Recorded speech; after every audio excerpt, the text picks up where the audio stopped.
Now the 2020 Tokyo Olympics are fast bearing down on us, and talk naturally turns to the state of athletics and the possibility of shining on the global stage.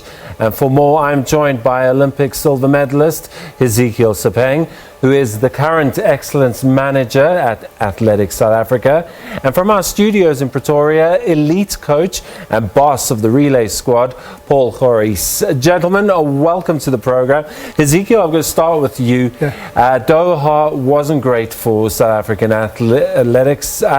What happened? We've been conditioned to think that the generations were coming through, gold medals were coming through. We are a mercenary bunch, South Africans. We do look at the medals table quite a bit. Doha didn't deliver. What was the reasoning behind that? Look, I think the athletes gave their best. No doubt, no doubt. Let's first preface it. The athletes gave their best. Akani Simbine, outstanding, falling just short. But in the bigger scheme of things, not competing for the golds. Yeah, look, we didn't get the medals in Doha compared to the previous world champs in London. So, you know, we fall short with Akani Simbine in the 100 meters fourth. We got Luva Manyonga also, who was fourth. Mokoka fifth. Our relay team, the 4x1 fifth, and Rashwa Samai also fifth in the final. So yeah, it was not a good year for us. But I think, as I said from the beginning, that the athletes gave their best, and we should put it behind us and focus on the coming Olympic Games here. Absolutely. Paul, same question to you. I suppose the fact that they had to come up against quite stiff opposition and competition, character building, and I'm also going to argue that they would want that kind of adversity before the Olympics so that they know what they're in for when they get to the Olympics. Yeah, I think Olympic medal for me personally, and I think Hezekiel can tell you that it's a much bigger medal than a World Championships medal. The guys came up short. You know, if you look at the 100 meters in general, it's one of the toughest events to medal in. So I mean, the likes of Akani did very well. I mean, he ran a season's best. As you know, you can't run a personal best year in, year out. His personal best is 9.89. He did 9.93. So I think it was a good outing. He just fell short on the day. I mean, he had to cop a lot of criticism, unfairly so. And I think people still need to be educated about athletics, and especially the sprinting discipline, because the story that started coming out after Rio 2016 and London 2017 was that we had a generation of sprinters, no doubt, and that the world was their oyster. It hasn't come to pass just yet. Does that necessarily mean it's dead in the water? No, we have a great sprinter that are coming up. Akani is leading the pack, and you know what happened in the World Champs last year. We should not judge our sprinters based on that. This year it's a big year, as Paul said. You know, the Olympic medal, it's better. You know, and I think our guys will go more focused this year. Compared, they knew what they've done wrong last year at the World Champs, and I think the coaches are working on that. I mean, as I said, we had a meeting with the athletes, and everybody is positive that this will be the great year for South Africa. Yeah. And I mean, we had a great Olympics in 2016. Paul, with the athletes you're working with the relay team. Putting the Olympics in context for an athlete, I suppose it's a 4-year cycle, and this is the absolute thing that they are getting out of bed early for and putting in the hard yards. Yeah, look, if I look at the relay team as such, I think last year in Doha was just the tip of the iceberg of what our 4x100 meter relay team can do. There's a lot we can improve on. You know, with a lot of mistakes, we still ran the 6th fastest time of all time. So I think this year the guys are more focused. They saw what can be done in terms of the 4x100 meter relay. They now just looking at the relay as another event, not just as something you do after you've done your individual events. So we've set out a plan what we want to do this year, and if everything goes according to plan, you can expect big things in Tokyo for the 4x100 meter relay, and as well as the 4x400 meter boys.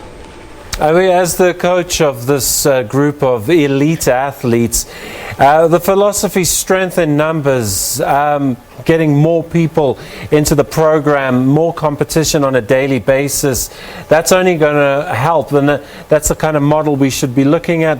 Jamaica, Kenya, in their different disciplines. Yeah, I think this year alone, I mean, we have a lot more training camps scheduled for our relay guys. If I look at last year, we had about 2 or 3 training camps compared to what we're going to have this year.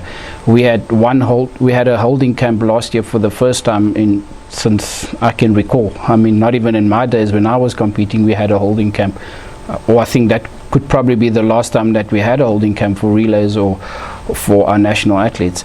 So in terms of our preparation plan going forward for Tokyo, we are a lot more structure. We got a buy-in from the athletes and coaches, and as well as Athletics South Africa. So our support structure is a lot better going into Tokyo than what it was last year going into Doha World Championships. Right, so Hezekiel, 228 athletes, 25 coaches. We expect a large proportion of that number that SASCOC is sending to the Olympics to be coming from the athletes from Athletics South Africa. Yeah. Your plan, obviously, we're talking about the end now of when did it start and how has it progressed? No, things are going well. You know, as we've seen, IWF, they've released the new standard, which are tough. And there's 2 ways of qualifying for the athletes. So that's what we've discussed with the athletes. You know, it's not only qualifying by the standards. Athletes can also qualify via the world rankings. So we will have a few competitions here in South Africa where the athletes can end points so that they can also be qualify when it comes to the ranking. But there is few athletes that have already achieved the standard based on the criteria that is set. I mean, since from last year 2019 from May, so athletes could qualify. So that means those athletes that have done their qualifying from May up to now, you know, they stand a chance of being in the team, but you still need to compete at our national championships that is coming up here. Let's also just clear up something. Caster Semenya, Wade van Niekerk, they are in the system. They've been treated as live athletes. Nothing has gone from them in terms of their career paths. ASA, where do you guys stand? They're part of the squad, aren't they? Yeah, Wade van Niekerk we all know that he comes from an injury. You know, he couldn't participate from the Commonwealth Games and the World Champs. So he's doing very well. His training is going well. So he is looking to come back this year and go for the Olympic Games. The last time I saw Caster, she was training. Yes. So they're still part of athletics, and we're looking forward for them to come back and do very well come this season and hopefully be in the team to the Olympic Games here. Absolutely. So good news on that front. And Paul, just finally, priorities for the coach in an Olympic year. What are you doing with your athletes right now? I mean, it's obviously been a process over a few years. So as the Tokyo 2020 comes into sight, what does the coach do? Look, I mean, I try not to emphasize too much on, you know, Olympic year and pay too much, you know, precedence to that. I think it's an end of a cycle. We want to end the cycle good so that we can, you know, focus on the next cycle, which is 2024.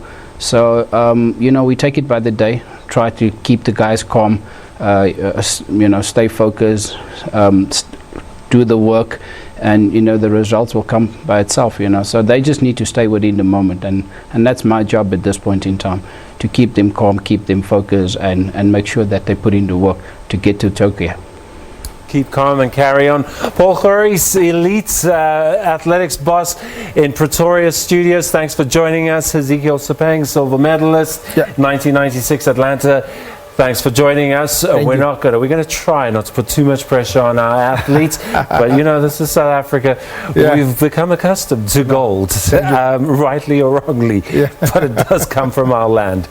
So thanks so much for joining us. Thank you very much. Right now, the